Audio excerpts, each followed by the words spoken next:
Hello नमस्कार दोस्तों।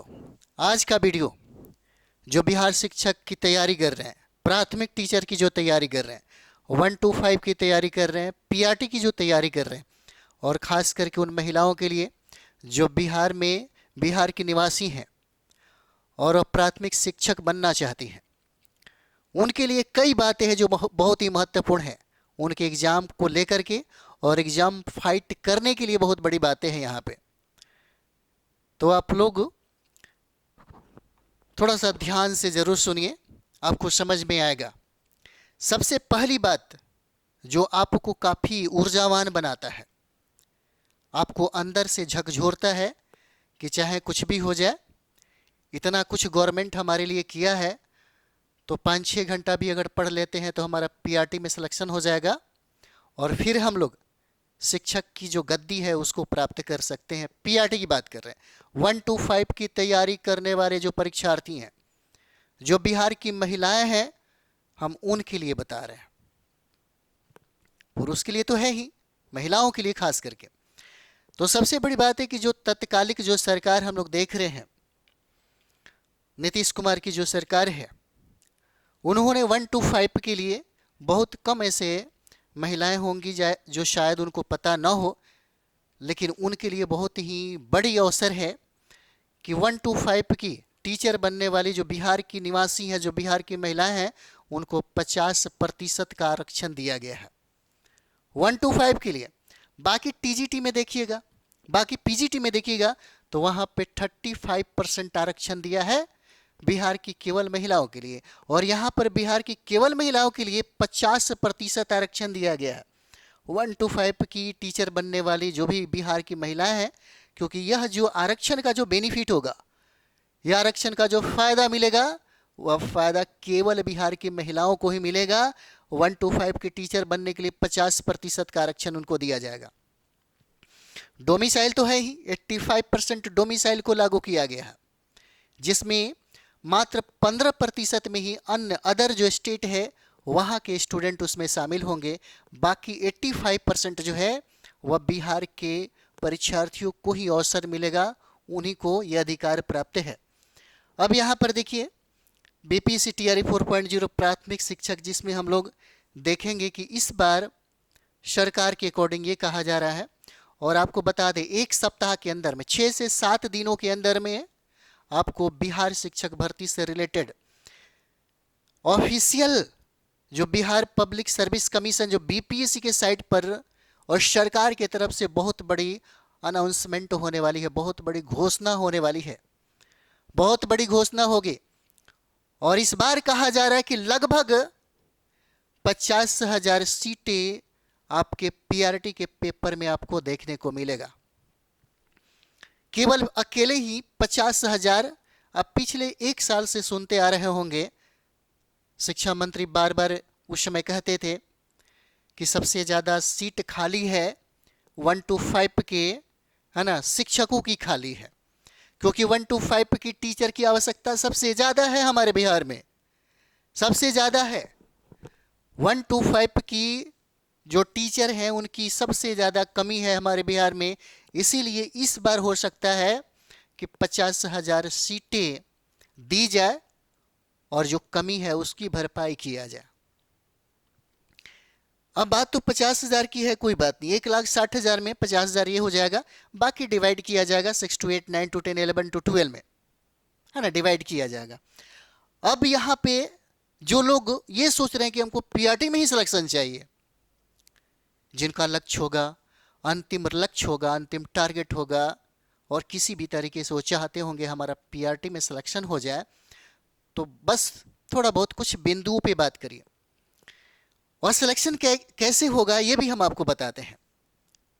बहुत ही बढ़िया रणनीति है, बहुत ही, क्योंकि लगातार रिजल्ट जो होता रहा है हम लोग उसी पर बात करते हैं। जैसे में हम लोग अगर बात करें यहाँ पे, तो आप समझते होंगे, शायद समझ भी रहे होंगे, इस बार टीआरई 4.0 में पिछले बार जो पेपर हुआ था उसमें एनआईओएस वालों को मौका नहीं मिला था, अवसर नहीं मिला था। इस बार 4.0 में, है ना, इस बार टीआरई 4.0 में NIOS वालों को अवसर मिलेगा। इनकी संख्या बहुत ज़्यादा है। ये मत सोचिएगा कि कम है संख्या, इनकी संख्या सबसे ज़्यादा है। इस बार ये लोग कमर कस करके 4.0 में उतर जाएंगे, कूद जाएंगे।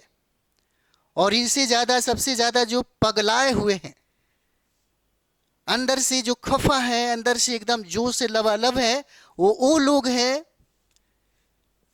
जिसमें देखिएगा पहला चरण, दूसरा चरण, तीसरा चरण और री एग्जाम जो हुआ था, जिसमें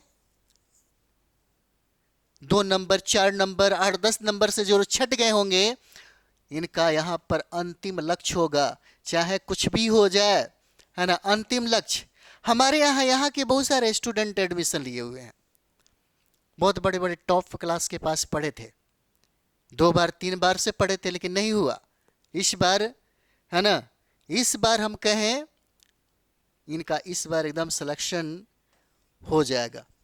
इस बार सिलेक्शन निश्चित है, चाहे कुछ भी हो जाए, प्रश्न कितना भी कठिन क्यों ना पूछे, बीपीएससी अपने प्रश्नों का लेवल कितना भी कठिन बना दे, अगर ये हमसे जुड़े हैं तो यहाँ पर ये एक सीट अपना लेकर के ही जाएंगे। पीआरटी की बात हम कर रहे हैं, जीएस की बात कर रहे हैं, पीआरटी में ये लेकर ही जाएंगे। तो सबसे बड़ी बात है कि ये लोग भी अपना कमर कस चुके हैं। और सबसे बड़ी बात है कि जो नए परीक्षार्थी हैं, नए परीक्षार्थियों में 2 तरह के परीक्षार्थी होंगे। एक वो होंगे जिनको कहीं ना कहीं गाइडलाइन मिल रहा होगा, कोई सीनियर के माध्यम से, कोई माता पिता के माध्यम से, कोई इंस्टीट्यूट के माध्यम से, कोई टीचर के माध्यम से, तो फिर वो टक्कर दे सकते हैं लोगों का। दूसरा वो होंगे जिनके पास कोई आइडिया नहीं होगा, क्या पढ़े क्या छोड़े, उनको अभी तक समझ में नहीं आया होगा, फिर उनका तो समझिए कि सिलेक्शन से बाहर ही है अभी तक। जिन्होंने अपने सिलेबस को स्टडी नहीं किया, जिसने पहला, दूसरा, तीसरा चरण के प्रश्नों का मूल्यांकन तक नहीं कर पाया, उसको एक आइडिया नहीं चलेगा कि हमको पढ़ना क्या है और छोड़ना क्या है। सबसे बड़ी बात यह है, नहीं पता चलेगा। और सबसे बड़ी बात है कि यहाँ पे महिलाओं को सबसे ज़्यादा, है ना, महिलाओं को सबसे ज़्यादा यहाँ पर अवसर मिल रहा है, अवसर मिल रहा है महिलाओं को। इसीलिए कहा जाता है कि लगभग 4 से लेकर के 5 लाख इस बार अप्लाई होगा। 4 से लेकर के 5 लाख स्टूडेंट जो है वह पीआरटी में अप्लाई करेंगे, जिसमें लगभग ये भी कहा जा रहा है कि 2.5 लाख के लमसम, 2.5 लाख के लमसम, 2-2.5 लाख यहां पर पीआरटी के पेपर में महिलाओं की भागीदारी सुनिश्चित होगी। सीटों की संख्या कितना, तो मात्र है हमारे पास 50,000। 50,000। बिहार की महिलाओं के बीच में संघर्ष बहुत ज्यादा होगा, उनको बहुत पढ़ना होगा, बहुत मेहनत करना होगा। और सबसे बड़ी बात यह है, जब टीआरई 4.0 का जून जुलाई में आप सुने होंगे, शिक्षा मंत्री ने कहा था कि हमारा चुनाव के पहले मई से ही हम अपनी प्रक्रिया प्रारंभ कर देंगे। तो बार बार बीपीएससी भी यह बात कह रहा था, बीपीएससी के माध्यम से यह भी सुनाया जा रहा था कि इस बार हम टीआरई 4.0 में या पीआरटी में जो प्रश्न होगा वह प्रश्न थोड़ा क्या होगा, कठिन हो जाएगा। इस बार, है ना, इस बार प्रश्न क्या होगा, तो इस बार प्रश्न थोड़ा सा कठिन मिलेगा। इस बार प्रश्न कठिन होगा। अब ये देखिए, ये भी चैलेंजिंग वाली बात है।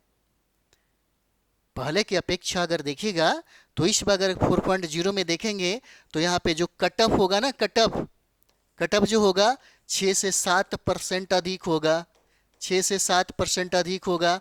और प्रश्नों का लेवल भी जबरदस्त होगा। बीपीएससी अपने लेवल से कभी समझौता नहीं करता, इतना याद रखिएगा, इतना दिमाग में चलना चाहिए कि बीपीएससी कभी भी अपने लेवल के साथ समझौता नहीं करता है। अब इस बात को आप समझते होंगे। यहाँ पर अगर हम लोग देखें तो टोटल प्रश्नों की संख्या रहेगा कितना, 120, 150 रहेगा, लेकिन 30 को यहाँ से हटा के चलिए, जो कॉमन पेपर है जहाँ पे पास करना अनिवार्य है। मेरिट आपका 120 प्रश्न से ही बनेगा आपके पीआरटी में, है ना। आपके पीआरटी 1 to 5 के, है ना, क्लास के लिए 120 प्रश्न में ही यहाँ पर आपका मेरिट बनेगा। और 120 में कोई भी परीक्षार्थी अगर यहाँ पर 90 लेकर के आता है तो उसका सिलेक्शन निश्चित है। उसका सिलेक्शन जो है, उसका सिलेक्शन क्या है, उसका सिलेक्शन निश्चित हो जाता है। 90। अब सोच के देखिए थोड़ा देर के लिए, ये 90 कैसे आएगा, कैसे आएगा ये 90? क्या करें? आपको तो सिलेक्शन चाहिए, है ना। सिलेक्शन लेना है, क्या करना पड़ेगा? आइए इस पे हम लोग बात करते हैं। ये सबसे ज्यादा जरूरी है, ये सबसे ज्यादा जरूरी है कि अगर हमको चाहिए 90, है ना, तो 90 हमको स्कोर करना है। 90 हमको स्कोर करना है तो हमको क्या करना पड़ेगा? क्या करना पड़ेगा? सबसे पहला, क्योंकि आप अपना पढ़ाई प्रारंभ किए हैं और आपको सिलेक्शन लेना है, 1 to 5 का टीचर बनना है, प्राथमिक शिक्षक बनना है, तो यहाँ पे सबसे ज़्यादा ज़रूरी है कि हमें क्या पढ़ना है। क्या पढ़ना है इसको तो समझ जाइए, मत तैयारी करिए। कोई एमसीक्यू करवा रहा है, मत करिए। कोई आपको पीआरटी का सिलेबस पढ़ा रहा है, अभी मत पढ़िए। सबसे पहले इस चीज को समझिए कि हमको क्या पढ़ना और यहाँ पे क्या छोड़ना है, क्या छोड़ना है। और ये चीजें कैसे समझ में आएगा? आपको स्टडी करना पड़ेगा सिलेबस का, क्योंकि ये सफलता आपको तय करनी है, इसके लिए लड़ना आपको पड़ेगा। इसीलिए क्या पढ़ना और क्या छोड़ना है इसको समझने के लिए आपको दो काम करना पड़ेगा। दो काम, चीजों को बहुत अच्छे तरीके से समझिएगा। सबसे पहले बीपीएससी ने जो सिलेबस दिया है 1 to 5 के लिए, उसका अध्ययन करना पड़ेगा।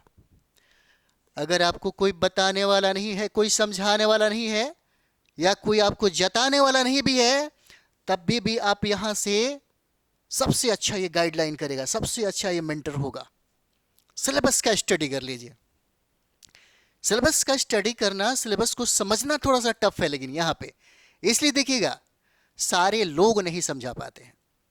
जहाँ भी बड़े बड़े अभी पूरा एकदम ट्रेंडिंग में जो लोग चल रहे हैं, है ना, पीआरटी, टीजीटी, पीजीटी सब बताएगा, लेकिन ये समझाएगा नहीं कि हमें क्या पढ़ना है और क्या छोड़ना है। हम कई वीडियो ऐसे बनाए हैं, अगर लोग अमल कर लेंगे, क्योंकि इसी पे हमने सबसे पहले फोकस करके पहला चरण में सारे लोगों को सिलेक्ट करवाया था। सारे लोगों की, भाई यही पहले करो, सिलेबस का स्टडी करिए। और दूसरी चीज है, जो प्रीवियस ईयर का जो प्रश्न है ना, प्रीवियस ईयर का जो क्वेश्चन है, क्वेश्चन जो है उसका मूल्यांकन करिए। मात्र दो चीजें आपको समझ में आ जाएगा, हमको क्या पढ़ना है और क्या छोड़ना है। ये सबसे ज्यादा जरूरी है। और इसको संदर्भ में हम पूरे डिटेल्स में एक वीडियो भी बनाए हैं, क्या पढ़ना और क्या छोड़ना है। दूसरा चीज ही हो जाता है, जब हमको ये बात समझ में आ जाए तो तुरंत हमको ये बात समझ में आ जाता है, अच्छा इसके लिए हमें कौन सी, क्योंकि बाजार पे विश्वास मत करिएगा। बाजार पे जिन लोगों ने भरोसा किया है, लालच बुरी बला है, लालच नहीं करना है। 4.0 के बाद आएगा कि नहीं आएगा ये हम भी नहीं जानते, है ना, नहीं पता आएगा कि नहीं आएगा। लेकिन इतना जरूर समझ जाइए कि जब हमें ये बात समझ में आ जाएगा तो इतना तो जरूर समझ में आ जाएगा कि हमारे लिए, है ना, इन सब चीज़ों को कंप्लीट करने के लिए क्या चाहिए? सटीक किताबें। अब आपके पास सटीक किताबों का होना ज़्यादा जरूरी है। सटीक किताबें कौन कौन है? बार बार हम कहते हैं, NCERT से बेहतर कोई नहीं, SCERT से बेहतर कोई नहीं। और कुछ किताबें हैं, कुछ, है ना, कुछ बुक्स है, कुछ नोट्स है। अगर आप उसका सहारा लेंगे तो बिल्कुल आपको इसके अलावा कुछ पढ़ने की जरूरत ही नहीं है, कोई जरूरत नहीं है इसके अलावा, कुछ मत पढ़िए। अब जब आपके पास किताबें हो जाए, तब उसके बाद आप सोचिए कि हमको प्रैक्टिस सेट में क्या करना है। बहुत ऐसे लोग हैं ना, प्रैक्टिस सेट के लिए 10 जगह 10 प्रैक्टिस सेट खरीदते हैं बाजार में, है ना। सब जितने भी इंस्टीट्यूट वाले हैं, जितने भी, है ना, अधिकतर लोग एकदम पूरा मार्केट में पीआरटी के लिए, 1 to 5 के लिए, टीजीटी के लिए, पीजीटी के लिए, सबका प्रैक्टिस सेट चल रहा है, सबका प्रैक्टिस सेट चल रहा है। कितना भी प्रैक्टिस सेट बना लीजिए, वहां से एक भी प्रश्न नहीं टकराता है। एक आपको प्रैक्टिस सेट आपको बताते हैं जहां से प्रश्न वहीं से पूछता है। एक ही प्रैक्टिस सेट करिए, बाकी सबका छोड़ दीजिए। थोड़ा देर के लिए भी सोचिए कि हम पर भी भरोसा मत करिए। हम पर भरोसा करने के पहले जो हम किताबें आपको बता रहे हैं प्रैक्टिस सेट के लिए, उसी पर वर्क करिए। बाकी जो भी बता रहे हैं बाद की बात है। अगर प्रैक्टिस सेट आपको बनाना और आप चाहते हैं कि ये सारा पैटर्न हमको पता चले, हम पीआरटी में 90 करें, तो घटना चक्र का, है ना, याद रखिएगा, घटना चक्र का पूर्वावलोकन आता है। घटना चक्र का, है ना, पूर्वावलोकन आता है।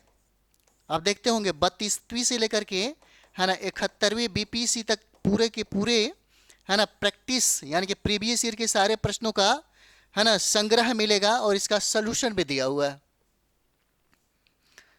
10 किताबों को 10 बार पढ़ने से अच्छा है एक ही किताब को, एक ही प्रैक्टिस सेट को 10 बार बनाया जाए। 90 को स्कोर करने के लिए कौन ऐसा स्टूडेंट है जिसके पास लोगों का नोट्स नहीं होगा, है ना। सीनियर कुछ भी कह देता है, उसको तुरंत खरीद देता है कि शायद यही सार संग्रह है ना, यहीं से प्रश्न सारा पूछा हुआ है, वो खरीद लेता है। कोई बताएगा कि फलाने का नोट्स है, उससे सारे प्रश्न टकराएंगे, है ना, तो पता चलता है कि उसको खरीद लेता है। जिनके पास बहुत सारे मटेरियल होते हैं ना, उनके पास ज़्यादा स्कोर नहीं आता। लेकिन जिनके पास सटीक किताबें हैं, सटीक नोट्स अगर है, उनके पास सटीक किताबें हैं, अगर उन सटीक किताबों को 10 बार अगर स्टडी करते हैं, तो उनका सबसे बेहतर मार्क्स आता है। और यहाँ तक वो आराम से इसको पार कर जाते हैं, 90 स्कोर को आराम से पार कर जाते हैं। अब यहाँ पे समझने वाली चीज़ें हैं, अगर आप इन सब चीज़ों को करते हैं, तो इन सब चीज़ों को कंप्लीट करने के लिए आपके पास क्या होना चाहिए? वह है आपके पास सटीक रणनीति, डेली का, है ना, सटीक रणनीति है। सटीक रणनीति के बिना, डिसिप्लिन के बिना आप इन चीजों को नहीं कर सकते हैं, नहीं कर सकते। अगर आप सोचते हैं कि आपके पास कोई सटीक रणनीति नहीं है, डेली का कोई रूटीन आपके पास नहीं है, तो आप यहां पे सबसे बेहतर नहीं कर सकते। यहां पे आप बेहतर नहीं कर सकते। हम लोग एक जिम्मेदारी के तहत, जो लोग हमारे यहां से जुड़े हुए हैं, हम यही सोचते हैं कि चाहे कुछ भी हो जाए, उनका इतना आ जाना चाहिए। अगर इतना है तो सिलेक्शन 100% है।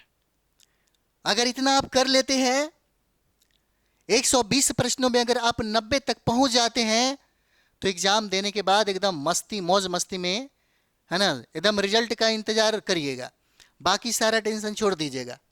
जब रिजल्ट आएगा तो आपका रोल नंबर यहां पर होगा, जो लोग 90 तक पहुंचते हैं। इस बात को समझिएगा, जो लोग 90 तक पहुंचते हैं और जो लोग हमसे जुड़े हुए हैं,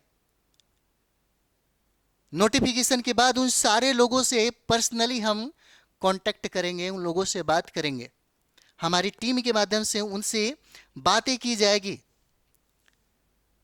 अगर 90 नहीं आ रहा है, 90 में कुछ प्रॉब्लम हो रहा है, क्योंकि हमारा यहाँ पे मकसद है आपका रिजल्ट को लेकर के। रिजल्ट बहुत ज़्यादा मायने रखता है, क्योंकि आप लोगों ने बहुत समय से इंतज़ार किया है 4.0 का। 4.0 का बहुत लंबे समय से इंतज़ार किया है, और आपके जीवन का यह अंतिम लक्ष्य होगा। कई लोग तो ऐसे होंगे जिनका एज इस बार समाप्त हो रहा है सरकार के लापरवाही की वजह से, क्योंकि नोटिफिकेशन को जारी करने में उन लोगों ने काफ़ी देरी कर दी, काफ़ी लेट कर दिया उन लोगों ने। जब ये सब कुछ हो जाए, जब आप अपने सिलेबस को कंप्लीट कर लीजिए, क्या पढ़ना क्या छोड़ना है सब कुछ हो जाए, किताबों का अध्ययन करने के बाद, ये सब चीज़ें, घटना चक्र का पूर्वावलोकन को एक बार कंप्लीट करने के बाद, और याद रखिएगा आप सोचते होंगे कि एनसीईआरटी एससीईआरटी पढ़ना है, बहुत नहीं पढ़ना है। आप सोचते होंगे कि घटना चक्र का पूर्वावलोकन लेने के बहुत पढ़ना है, सब पढ़ना है। सब नहीं पढ़ना है मेरे भाई, सब नहीं पढ़ना है। आप सिलेबस देखिए, सिलेबस बहुत ही सीमित है, बहुत ही सीमित है। इतिहास में जाइए, 2-4 दिन में, 1 सप्ताह में कंप्लीट कर सकते हैं बढ़िया तरीके से। 17-18 प्रश्न पूछेगा, 17-18 प्रश्न बना दीजिएगा। ज्योग्राफी में बहुत सारा भारत का ही भूगोल पूछेगा, एक और सेक्शन ले लीजिए, बिहार का भूगोल पूछेगा। इतिहास पूछेगा तो बिहार के संदर्भ में पूछेगा, वो भी इंडियन नेशनल मूवमेंट के संदर्भ में पूछेगा। कहाँ ज़्यादा पढ़ना है? साइंस को देख लीजिए, उसी तरह से कुछ टॉपिक है जो इंपॉर्टेंट है, उसी पर हमको फोकस करना है। मैथ रीजनिंग पूछे जाएंगे, करंट अफेयर्स पूछे जाएंगे, पर्यावरण के संदर्भ में है जो व्यवहारिक प्रश्न पूछे जाते हैं। इस बात को समझना तो होगा कि हमको क्या पढ़ना और क्या छोड़ना है। अगर समझ गए तो सब चीज़ें ईजी हो जाएगा। इतना करने के बाद जब एग्जाम का टाइम है, 30-40 दिन का जो टाइम बचा हुआ है, उसमें कुछ नहीं करते हैं, सिर्फ 2 काम करते हैं, रिजल्ट बन जाता है। सिर्फ 2 काम करते हैं। कौन सा 2 काम है समझिएगा। सबसे पहला यहाँ पे है ना, रिवीजन करते हैं, है ना, रिवीजन किया जाता है। और दूसरा काम हम लोग करते हैं यहाँ पे, वह हो जाता है हमारा प्रैक्टिस सेट। आधा आधा टाइम हम लोग इसी दोनों में बांट लेते हैं।